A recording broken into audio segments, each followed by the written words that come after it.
Hello friends, my YouTube channel education Mitra PK में आपका बहुत बहुत स्वागत करता हूं।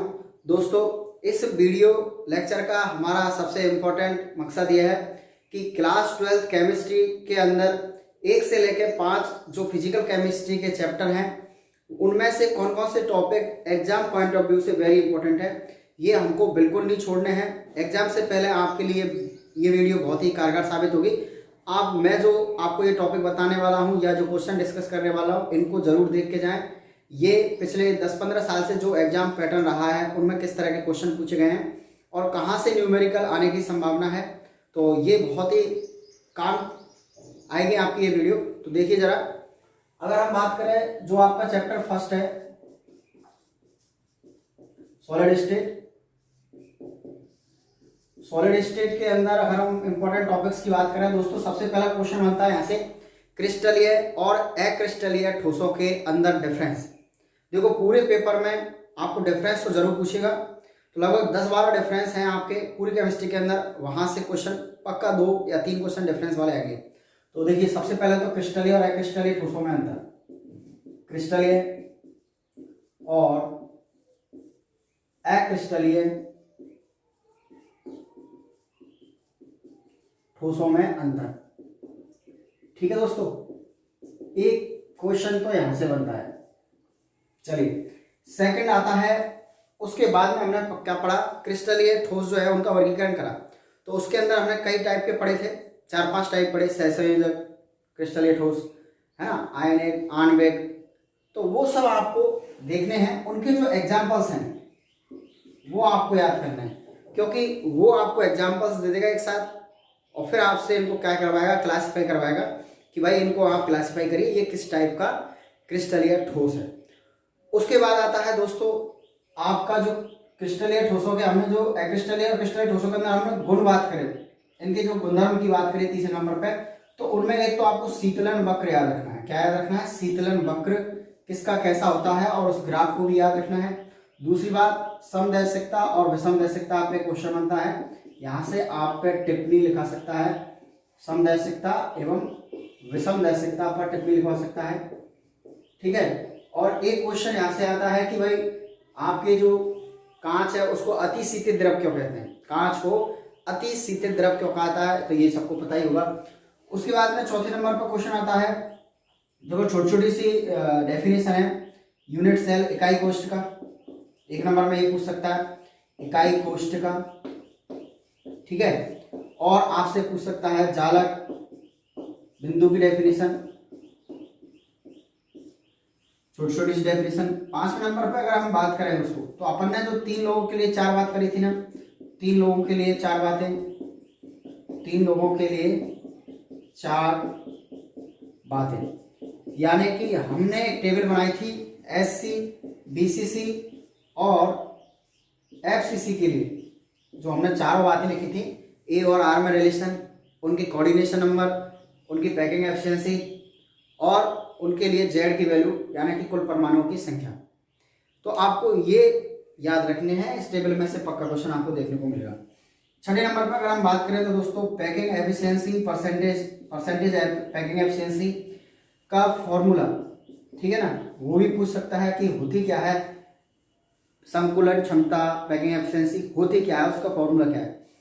उसके बाद में यहाँ से आपसे ना किसी इन तीनों में से किसी के लिए निकलवा सकता है, वो डेरिवेशन करवा सकता है कि भाई इसको निकाल के बताइए, इसको कैलकुलेट करके बताइए कि आपको जो परसेंटेज याद है वो कैसे आई है।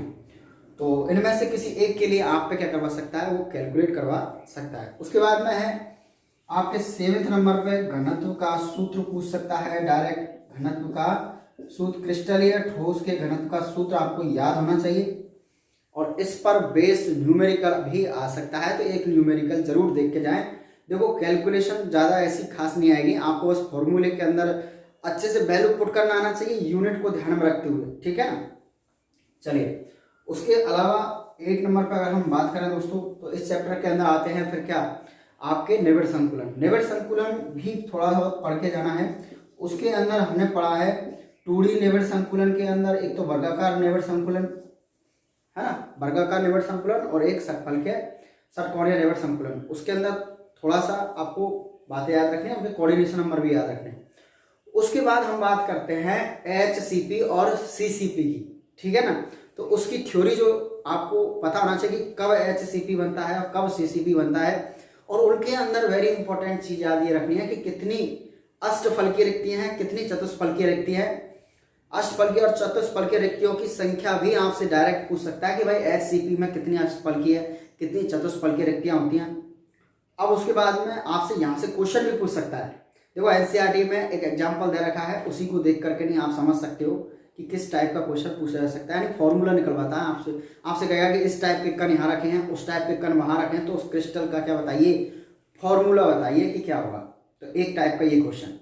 अब आ जाते हैं दोस्तों दोष के बाद, दोष के बारे में। तो सॉलिड स्टेट के अंदर आपको दोष दे रखें, तो सबसे इंपॉर्टेंट तो आप ये शॉर्ट की और फ्रेंकल को पढ़ के जाएं। इनमें आपको डिफरेंस भी आ सकता है, या आपसे कहेगा कि इनको विद एग्जाम्पल समझाइए, ठीक है। और कुछ क्वेश्चंस हैं यहाँ पर, जैसे कि एप सेंटर क्या है, एप केंद्र किसे कहते हैं, डोपिंग क्या होती है, ठीक है ना। और उनके डायग्राम पूछ सकता है, धातु आदि दोष का डायग्राम बनाइए, तो वो सारे आपको देख के जाने हैं। उसके बाद आता है आपके चालकता के बारे में, ठीक है, चुंबकीय गुणधर्म, चुंबकीय गुणधर्म और चालकता वाले। तो वहाँ से N टाइप और P टाइप जो आपके सेमीकंडक्टर हैं, वो आपको उनकी डेफिनेशन देख के जानी है। प्रतिलोह चुंबकीय और लोह चुंबकीय के अंदर आपको क्या पढ़ के जाना है, डिफरेंस पढ़ के जाना है, और उनके एग्जाम्पल भी याद रखना है। एक छोटे छोटे क्वेश्चन है कि ZNA को गर्म करने पर पीला क्यों हो जाता है, LiCl गुलाबी रंग का क्यों होता है। तो ये आपके फर्स्ट चैप्टर की बात हो गई। ये सारी चीजें आपको देख के जानी है, दोष जरूर पढ़ के जाने हैं, वहां से आएगा एक क्वेश्चन पक्का है, ठीक है। और दोस्तों एक छोटा सा आपको जैसे A और R में रिलेशन पता होना चाहिए सभी के लिए, SC BCC और FCC के लिए। इनके रिलेशन से आपको क्या पूछ सकता है, वो क्वेश्चन पूछ सकता है, न्यूमेरिकल पूछ सकता है। तो ये तो थी आपकी फर्स्ट चैप्टर की बात। अब करते हैं सेकंड चैप्टर की बात, बिलियन की। तो देखिएगा सेकंड चैप्टर जो सॉल्यूशन है आपका बिलियन, उसके अंदर भी काफी इंपॉर्टेंट टॉपिक है, और वहां से भी न्यूमेरिकल के चांसेस बहुत ज्यादा है। न्यूमेरिकल के चांसेस यहाँ से पक्का न्यूमेरिकल आएगा। सेकंड चैप्टर जो है आपका,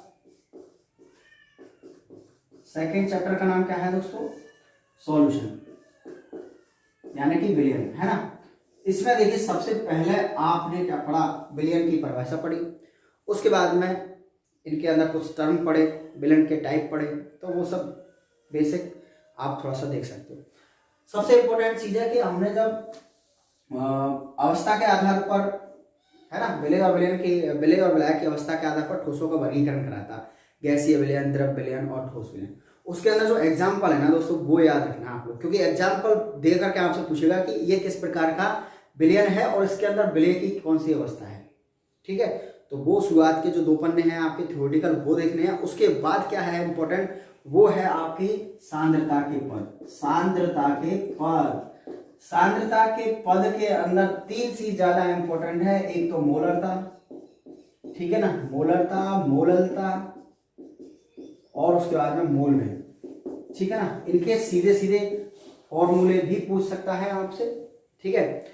मोलरता के अंदर आप एक घनत्व वाला सूत्र, घनत्व वाला जो क्वेश्चन है वो जरूर पढ़ के जाना, क्योंकि घनत्व दे देता है तो आप उससे बिलियन निकाल, आयतन निकाल सकते हो, द्रव्यमान निकाल सकते हो, और फिर आपसे क्वेश्चन मोलरता और इनका पूछा जाएगा।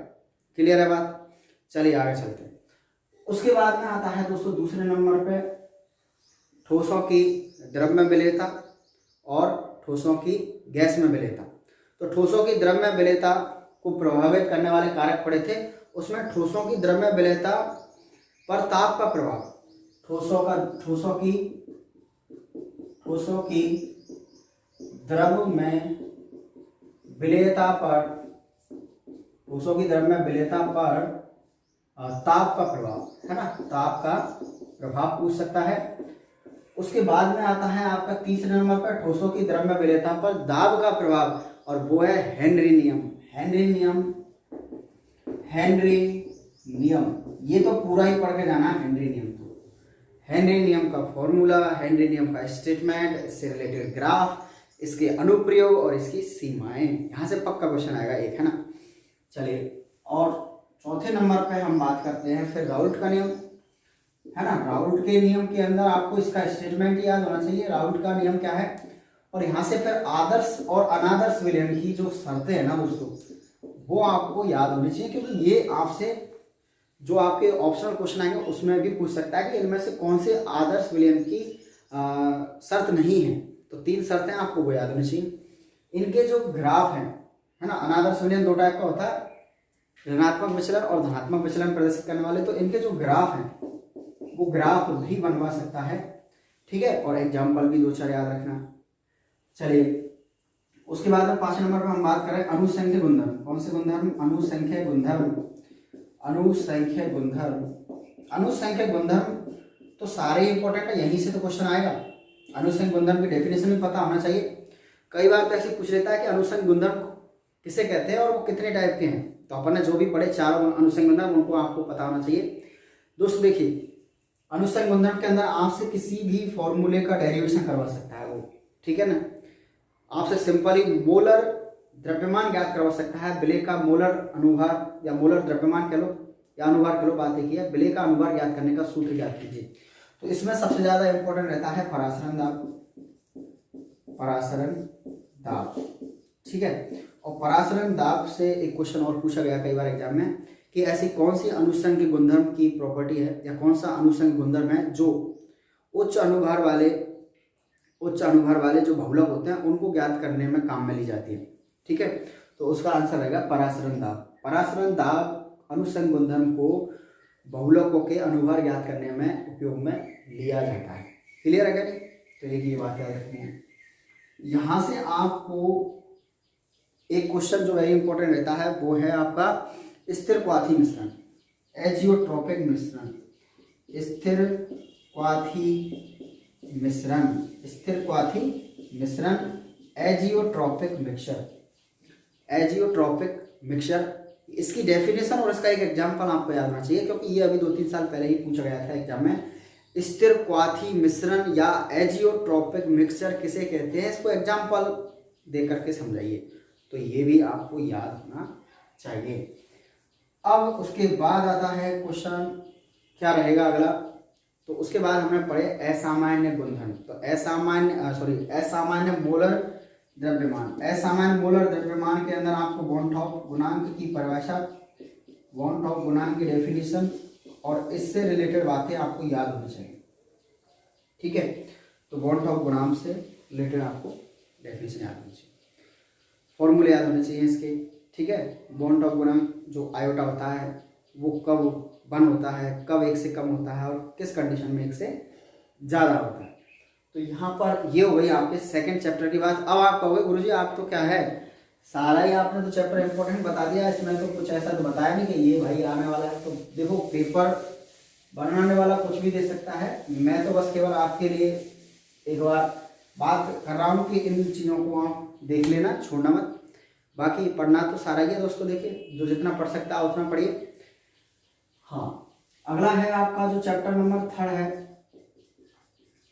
चैप्टर नंबर जो 3 है इलेक्ट्रोकेमिस्ट्री। इलेक्ट्रोकेमिस्ट्री के अंदर देखिए क्या है इंपॉर्टेंट। सबसे पहला तो आपका जो डैनियल सेल है ना, डैनियल सेल, यही वेरी इंपॉर्टेंट है। एक क्वेश्चन तो यहीं से आ जाएगा आपका डैनियल सेल। डैनियल सेल के अंदर जो लवण सेतु है इसकी क्या उपयोगिता है ये जरूर याद रख के जाना, इसका डायग्राम, ठीक है, और इसकी रिएक्शंस। उसके बाद में आता है आपका सी मतलब स्टैंडर्ड हाइड्रोजन इलेक्ट्रोड, है ना, मानक हाइड्रोजन इलेक्ट्रोड किस काम आती है और इसका जो विभव का मान है वो कितना होता है 0, ये याद रखना है। तीसरे नंबर पे आपको कोलराउस का नियम, इससे कोलराउस के नियम से आपको क्या होना चाहिए न्यूमेरिकल। और चौथे नंबर पे आती है आपकी डिवाई हकल सागर समीकरण, जो है डिवाई हकल समीकरण, ये याद रख के जानी है, ठीक है। 5 नंबर पे नैनस्ट जो समीकरण है, नैनस्ट समीकरण आपको याद होना चाहिए, इसका डेरिवेशन याद होना चाहिए और इससे क्वेश्चन जो हमने करवा रखे हैं आप लोगों के लिए वो भी आपको आने चाहिए। कॉफी के क्वेश्चन ही आप देख के जाए। 6ठे नंबर पे फैराडे के नियम, दोनों नियम याद होने चाहिए। फैराडे के नियम जो है दोनों वो भी इम्पोर्टेंट है। चालकता के अंदर सारे छोटे छोटे फॉर्मूले, सेल नियतांक वगैरह वो सारी चीजें आपको देखनी है। चालकता पर तनुता का प्रभाव, चालकता पर तनुता का प्रभाव, ठीक है, सब लिखा रखे हैं, मोलर चालकता, तुल्यांक की चालकता और उन पर क्या प्रभाव पड़ता है, वो सारी चीजें आपको देख के आनी है। और हाँ, इस चैप्टर से यूनिट, ठीक है ना, जैसे मोलर चालकता की आपसे यूनिट ही पूछ रही है ना, यूनिट तो देखो दोस्तों, आप सेकंड चैप्टर के अंदर भी आपसे केवी और केएफ की यूनिट पूछ सकता है। केवी और केएफ की, केवी और केएफ क्या है, अनुसंग बंधन के अंदर पढ़ रखा है, देखना, इसकी यूनिट जरूर देख के जाना, ठीक है ना। और एक हेनरी नियतांक जो है ना कि इसके ऊपर ताप का प्रभाव क्या होता है, ताप का, है ना, इसके ऊपर ताप का प्रभाव क्या होता है, और इससे रिलेटेड एक क्वेश्चन भी है, वो भी आप जरूर देख के जाना, ठीक है। ये हो गया। अब इसके अंदर एक आता है आपका सीसा संचायक सेल जो आता है, सीसा संचायक या लेड संचायक सेल, सीसा संचायक सेल, सीसा संचायक सेल के अंदर जो डिस्चार्जिंग की क्या है, डिस्चार्जिंग के जो रिएक्शन है, रिएक्शन समीकरण करो, उस टाइम पे जो रिएक्शन दे रखे हैं डिस्चार्जिंग के समय पर, ठीक है ना, वो आपको याद होना चाहिए, पूछ सकते हैं, ठीक है ना। अगला है आपका जो क्वेश्चन है वो है लोहे पर जंग लगने की अभिक्रिया वैद्युत रासायनिक घटना है। लोहे पर जंग लगने की प्रक्रिया एक कैसी है, वैद्युत रासायनिक घटना है, वैद्युत रासायनिक घटना है। ये क्या है, ये भी एक इम्पोर्टेंट क्वेश्चन बनता है यहाँ से, ये भी आप जरूर देख के जाए, ठीक है दोस्तों। ये हो गई। हाँ, और एक और रहता है दोस्तों यहाँ पर ईंधन सेल, ईंधन सेल के बारे में जरूर पढ़ के जाए। ईंधन सेल, इसके एग्जाम्पल पूछ सकता है, वो कहेगा आपसे एक ईंधन सेल का क्या लिखिए, एग्जाम्पल लिखिए। बाकी तो इसमें सारे हो गए, है ना। और हाँ, वेरी इंपॉर्टेंट वो तो रह गया विद्युत रासायनिक श्रेणी, क्या रह गई बालकों, विद्युत रासायनिक श्रेणी, विद्युत रासायनिक श्रेणी से रिलेटेड क्वेश्चन बन सकता है, इसको याद करके जाना। फिर वही कह रहा हूँ सर आपने तो सब कुछ ही बता दिया, इसमें कुछ छोड़ा ही नहीं, तो भाई पढ़ना सब कुछ है। अब आप इनमें से कितना, ठीक है, कितना आप इनमें से पढ़ सकते हो, वो थी थर्ड चैप्टर की बात। अब बात करते हैं फोर्थ चैप्टर की, चैप्टर नंबर 4 केमिकल काइनेटिक्स, रासायनिक बलगतिकी, रासायनिक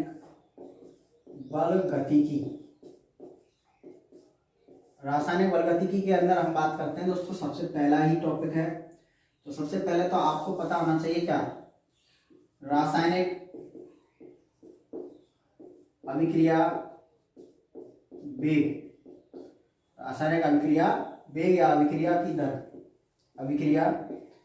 दर कितने टाइप की होती है, और उनसे रिलेटेड हमने ग्राफ देखे थे, ठीक है। तो औसत वेग, यहाँ पर जो औसत वेग से रिलेटेड क्वेश्चंस करवाए थे आपसे, औसत वेग कह लो या दर कह लो, तो औसत वेग का फॉर्मूला आपको पता होना चाहिए और उससे बेसिक न्यूमेरिकल आपको आना चाहिए, क्लियर है।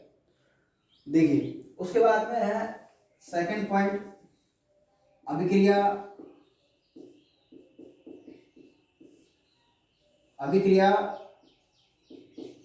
का वेग नियम, है ना, दर नियम कह लो या वेग नियम कह लो, वो आपको पता होना चाहिए कि वो क्या कहता है। उसके बाद जो वेग नियतांक, यहाँ से आपने देखा वेग नियतांक जो होता है ना के, इसकी इकाई का जो जर्नल फॉर्मूला है वो आपको पता होना चाहिए। इसकी इकाई का जर्नल फॉर्मूला पता है अगर आपको, तो आप किसी भी कोटि की अभिक्रिया के लिए क्या कर सकते हो, वेग नियतांक के की इकाई निकाल सकते हो, क्लियर। चलिए थर्ड जो बात है वो है आपकी अनुसंख्यता व कोटि, अभिक्रिया की कोटि में अंतर, अनुसंख्यता व अभिक्रिया की कोटि में अंतर, ये भी इंपॉर्टेंट क्वेश्चंस हैं। नेक्स्ट क्या है, नेक्स्ट रहेगा आपका फर्स्ट ऑर्डर और जीरो ऑर्डर जो रिएक्शन है आपकी, है ना, फर्स्ट ऑर्डर और जीरो ऑर्डर रिएक्शन है, उनका पूरा डेरिवेशन आना चाहिए यहाँ, ठीक है। उसके टी हाफ की कैलकुलेशन और उसका जो समाकलित वेग समीकरण, तो हम कह सकते हैं शून्य कोटि व प्रथम कोटि कंप्लीट, ये इनके डेरिवेशन आने चाहिए दोस्तों। कई बार क्या पता है आपको, ऊपर प्रथम कोटि का डेरिवेशन पूछ लेता है, सेम नीचे डेरिवेशन पूछ लेता है शून्य कोटि की अभिक्रिया का, ठीक है ना। और इनसे रिलेटेड जो आपको सवाल करा रखे कॉपी के अंदर वो जरूर देख के जाए, ठीक है ना। ज़्यादा चांसेस ये है कि आप प्रथम कोटि तो कम से कम करें, यहाँ से इसके ज़्यादा चांसेस है अगर आप शून्य कोटि नहीं कर पाते हो तो प्रथम कोटि का जरूर करें, ठीक है। उसके बाद में आता है यहाँ से क्वेश्चन छद्म कोटि की अभिक्रिया किसे कहते हैं, और इसका एक एग्जाम्पल याद रहना चाहिए। छठे नंबर पे है आपका, यहाँ लिख देता हूँ, दहली ऊर्जा सक्रियण ऊर्जा की डेफिनेशन। दहली ऊर्जा और किसकी, सक्रियण ऊर्जा की डेफिनेशन ये पता होना चाहिए। ऊष्माक्षेपी व ऊष्मा शोषी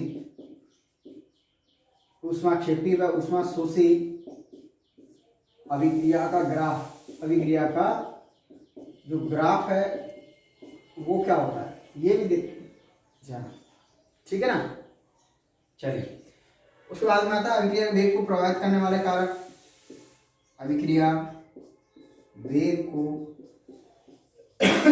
प्रभावित करने वाले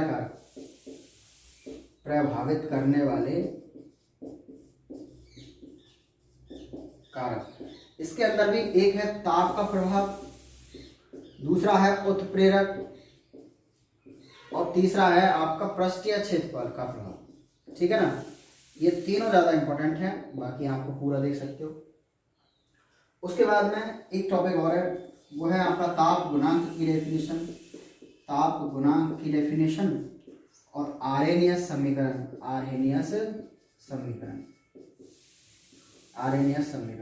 ये आपको याद होनी चाहिए, आरेनियस समीकरण। और एक था आपका सक्रियण ऊर्जा निकालने का फॉर्मूला जो कि ताप पर आधारित था, ठीक है। उसमें वेग नियतांक और ताप से एक संबंध है। वैसे तो खैर ये क्वेश्चन लास्ट ईयर पूछ लिया था, और फिर भी एक बार आप फॉर्मूला जरूर देख के जाएं, ठीक है। ये हुई आपकी चैप्टर नंबर 4 की बातें। चैप्टर नंबर 4 के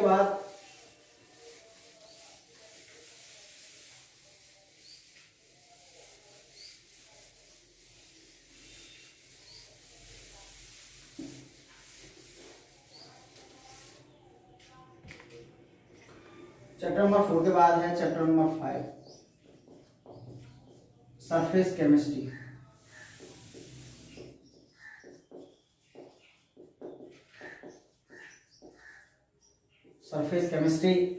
दोस्तों इसके अंदर पहला जो क्वेश्चन है वो है अधिशोषण और अवशोषण में अंतर। अधिशोषण व अवशोषण में अंतर, सही है ना। और उसके बाद में आता है आपका नेक्स्ट क्वेश्चन, वो है आपका रासायनिक अधिशोषण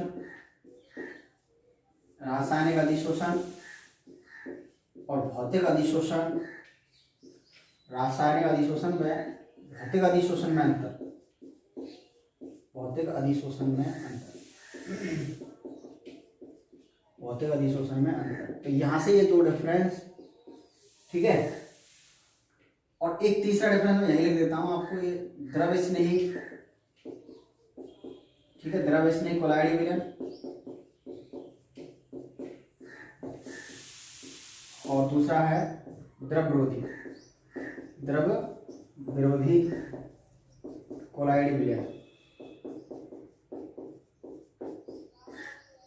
द्रव विरोधी कोलाइड विलयन में अंतर, ये दोनों चीज, ये तीन अंतर आपको सामने लिखे हैं मैंने, तीनों में से ही आपको एग्जाम में देखने को मिल जाएगा यहाँ से, ठीक है ना। चौथे नंबर पर अगर अपन बात करें, चौथे नंबर पर यहाँ से देखिए दोस्तों, एक फ्रैंडलिक अधिशोषण, फ्रैंडलिक समतापी ठीक है, समतापी, ये आप देख रहे हैं फ्रेंडलिच समतापी, समीकरण भी है इसका और ग्राफ भी करवा रखा है इसके अंदर।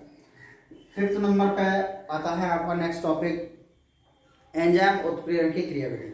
एंजाइम उत्प्रेरण की क्रियाविधि, एंजाइम उत्प्रेरण की क्रियाविधि, एंजाइम उत्प्रेरण की क्रियाविधि, सही है। एंजाइम उत्प्रेरण की क्रियाविधि देख के जाए, ये भी करवा रखी। और कुछ उत्प्रेरक आपको याद रखने हैं, कुछ एंजाइम कह सकते हैं अपन, क्योंकि बायोलॉजिकल रिएक्शंस के लिए अंदर एंजाइम याद रखेंगे। तो एंजाइम जरूर पूछ सकता है 1 नंबर में कि आपको अलग अलग डायस्टेज, पेप्टिन और ये सारे एंजाइम दे रखे, माल्टेज, तो ये किस किस काम में आते हैं, तो वो सारे आपको लिखा रखे हैं, तो वो भी आपको देख कर जाने हैं। एंजाइम्स याद करने, क्या करने हैं, याद करने कि क्या का काम कौन सा एंजाइम करता है, ठीक है। उसके बाद में आपका रहता है कोलाइडियल विलयन के एग्जाम्पल। कोलाइडी विलयन के एग्जाम्पल, कोलाइडी विलयन के एग्जाम्पल, कोलाइडी विलयन के एग्जाम्पल मतलब हमने कोलाइडी विलयन का वर्गीकरण किया था, उसके अंदर आपको याद करवाया था कि ये किस प्रकार का कोलाइडी विलयन है, ठीक है। परीक्षित प्रावस्था और परिक्षेपण माध्यम के आधार पर, इन दोनों का मतलब भी बताना चाहिए दोस्तों। ज़्यादा तो क्या अब इसमें आप देखो, एक चीज ब्राउनी गति, ब्राउनी गति, टिंडल प्रभाव, ठीक है। और एक और है आपका वैद्युत कण संचलन, वैद्युत कण संचलन, वैद्युत कण संचलन, ये तीनों टॉपिक इंपॉर्टेंट है। उसके बाद में है आपका हार्डी-सुलजे नियम, हार्डी-सुलजे नियम, स्वर्ण संख्या की डेफिनेशन, स्वर्ण संख्या, ठीक है, ये दोनों डेफिनेशन आना चाहिए इसका। ये हार्डी-सुलजे नियम क्या कहता है, इससे क्वेश्चन बन सकता है, वेरी इंपॉर्टेंट। उसके बाद में आपकी ब्रीडिंग आर्क विधि, ब्रीडिंग आर्क विधि, ये क्या है, सॉल्यूशन बनाने का है, कोलाइडी विलयन बनाने की विधि है, ब्रीडिंग आर्क विधि। और एक है आपकी अपोहन, ठीक है।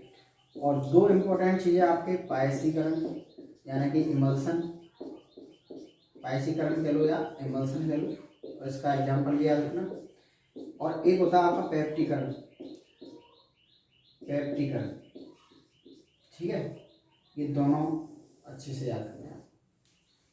अब एक चीज रह जाती है इसके अंदर, क्या, वो है आपके अनुप्रयोग किसके, कोलाइडी विलयन के।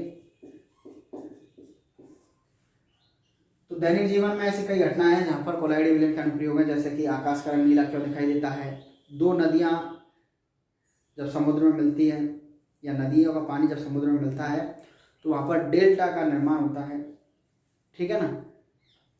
और एक क्वेश्चन ये है कि जब भी हमें खरोच लगती है या कहीं चोट लगती है तो हम वहाँ पर फिटकरी लगाते हैं, तो उसका इस्तेमाल क्यों किया जाता है, रक्त का स्कंदन हो जाता है, ठीक है ना।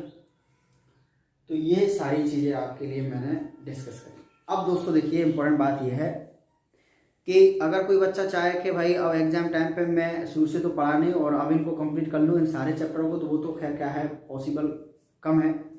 और फिर भी ये है कि जो बच्चा पढ़ा है शुरू से, तो उसके लिए ये वीडियो ज़्यादा इम्पोर्टेंट है, क्योंकि उसके लिए मैंने केवल ये अगर 10-15 मिनट की जो वीडियो है, 20 मिनट की, वो इसके लिए इसलिए इम्पोर्टेंट है क्योंकि इनको एक बार देखने के बाद में उसको ये लगेगा कि हाँ मैंने ये चीज़ तो कर रखी है, ये तो मुझे याद है और ये चीज़ मुझे देखनी है। सर ने कहा है कि भाई ये चीज़ देख के जाओ, हो सकता है उसने और ज़्यादा पढ़ रखा हो, बहुत अच्छी बात है, लेकिन जब वो ये वीडियो देखेगा तो उसे लगेगा कि जो सर चैप्टर बता रहे हैं, टॉपिक बता रहे हैं, इनमें से ये तो मुझे पहले से याद है, अच्छा ये चीज़ मैंने मिस कर रखी थी, इसको और देख लेता हूँ, ठीक है। बाकी जो बच्चा है कि भाई मैं तो अब अभी पढ़ूंगा या मैंने बहुत कम पढ़ाई कर रखी है और अभी वो कुछ करना चाहता है, तो इनमें से आप जो भी कर सकते हो वो करके जाइए। ये जो 5 चैप्टर हैं लगभग 20 नंबर के, 18 से 20 नंबर तक का वेटेज है इनका, ठीक है, इनसे ही आपका काम चल सकता है। तो ये है, मैंने इस वीडियो के अंदर फिजिकल केमिस्ट्री के जो 5 चैप्टर हैं, 1 से लेकर 5, उनकी बात करी है।